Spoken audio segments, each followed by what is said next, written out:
यहाँ पर उपस्थित हमारे समाजवादी पार्टी के विधानसभा के महासचिव प्रधान भी हैं भाई राकेश जी, उपस्थित हमारे कपिल यादव जी, उपस्थित समाजवादी पार्टी के क्रांतिकारी साथियों, सम्मानित प्रधानगण, सम्मानित बीडीसी गण, सम्मानित हमारी माताएं और बहनों, सम्मानित बुजुर्गों और नौजवान साथियों, सबसे पहले मैं बधाई एवं समाजवादी पार्टी के जिला सचिव आदरणीय प्रेमचंद कुशवाहा जी को कि उन्होंने बहुत अच्छी जन चौपाल लगा करके समाजवादी पार्टी की नीति और सिद्धांतों को जो आपने जनता तक पहुंचाने का काम किया है और आज आपने जो इतना अच्छा कार्यक्रम कराया है, इसके लिए मैं आपको बधाई एवं धन्यवाद देता हूं। सम्मानित साथियों, क्योंकि हम लोग देर से आए, हमारे बीच में आदरणीय श्यामलाल पाल जी बैठे हुए हैं, वो समाजवादी पार्टी के प्रदेश उपाध्यक्ष हैं।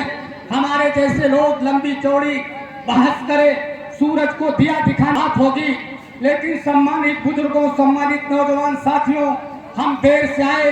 फूलपुर में भी जन चौपाल लगी थी, सोराव विधानसभा के हसनपुर कुरारी में भी हम लोग जन चौपाल करके आ रहे हैं। जाहिद खान साहब भी हमारे मंच पर उपस्थित हैं। सम्मानित नौजवान साथियों, ये जन चौपाल लगाने की जरूरत क्यों पड़ी?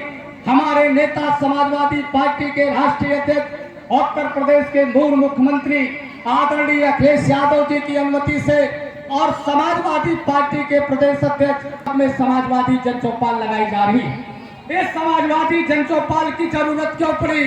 सम्मानित साथियों, हमारे नेता आदरणीय अखिलेश यादव जी जब उत्तर प्रदेश के मुख्यमंत्री थे तो उन्होंने जनता के बीच में चुनाव में जो वादा किया था, उन्होंने किसानों से कहा था, जब हम लोगों ने वोट मांगा था तो हमारे नेता जब उत्तर प्रदेश के मुख्यमंत्री हुए, हम उनकी उपलब्धियों को जनता तक नहीं पहुंचा पाए। हम आज उन उपलब्धियों को गिनाने के लिए आपके बीच में आए हैं। हमारे नेता ने चुनाव के दौरान किसानों से कहा था कि किसानों, तुम मुझे वोट दो, हम तुम्हें नहर और ट्यूबवेल में पानी फ्री देने का काम करेंगे। नौजवानों से उन्होंने कहा था कि नौजवानों, तुम मुझे वोट दो, हम तुम्हें बेरोजगारी भत्ता देने का काम करेंगे। बहनों से कहा था हमारे नेता ने कि बहनों, तुम मुझे वोट दो, हम तुम्हें कन्या विद्याधन देने का काम करेंगे।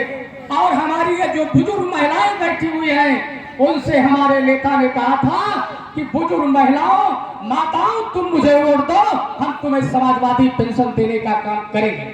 सम्मानित बुजुर्गों, नौजवान साथियों, अगर हमारे नेता ने जनता के चुनाव के समय जनता के बीच में जो वादा किया, अगर समाजवादी पार्टी ने निभाने का काम किया, आज भारतीय जनता पार्टी की सरकार चल रही है।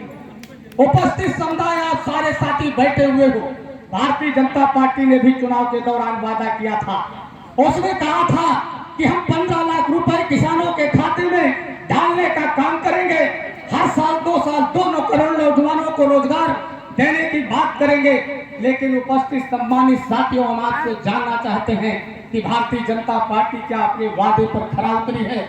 भारतीय जनता पार्टी आज पूरे देश में हिंदू, मुसलमान, सिख, ईसाइयों को आपस में लड़ा करके इस देश में राज कर रही है।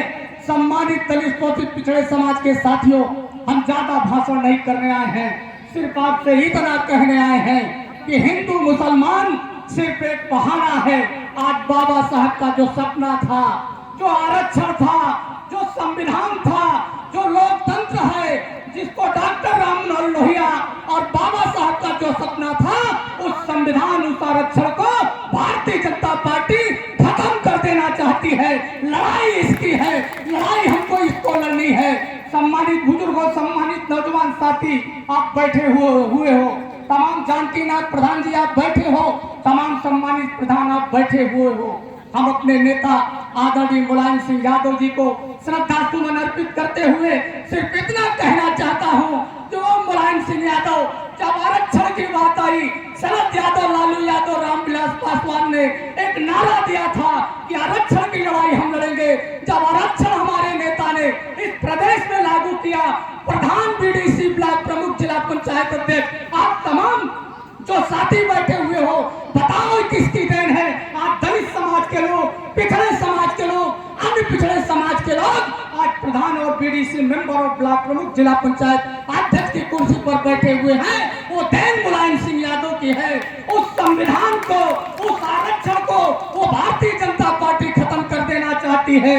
हिंदू मुसलमान सिर्फ एक बहाना है। इसलिए दलित शोषित पिछड़े समाज के साथियों, मैं आपसे निवेदन करने आया हूँ, आपसे अनुरोध करने आया हूं कि लड़ाई हिंदू मुसलमान की नहीं है।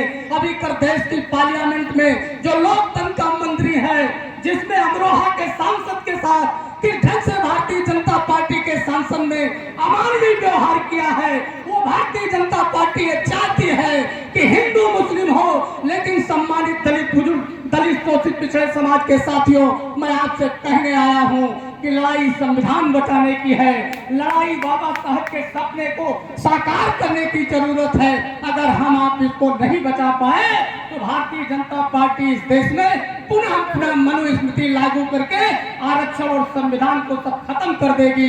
बाबा साहब का सपना खत्म हो जाएगा और आने वाली पीढ़ी हमको आपको माफ नहीं करेगी। इन्हीं चौपाल, इन्हीं सब बातों को लेकर के हम समाजवादी साथी लोग आपके बीच में आए हैं और मैं आपको विश्वास दिलाता हूं, जनपद का जिलाध्यक्ष होने के नाते आपके साथ जहां पर भी हमारे दलितों, शोषितों, पिछड़ों के साथ अन्याय हुआ, हम समाजवादी पार्टी के लोग कंधा से कंधा मिला करके उनकी लड़ाई को लड़ने का काम करेंगे। इन्हीं सब बातों के साथ अंत में मैं पुनः भाई प्रेमचंद कुशवाहा जी को मैं आभार प्रकट करते हुए और उन्हें बधाई देते हुए, बारंबार आपका आभार प्रकट करते हुए, आपने बहुत अच्छा कार्यक्रम कराया। आप हमारे पुराने साथी रहे हैं, मैं जानता हूं आपके तेवर को। आप स्वर्गीय जवाहर यादव पंडित के शिष्य रहे हैं, आप जिला पंचायत के मेंबर रहे हैं, आप भी पिछड़ी जात के हैं, आपको यहाँ के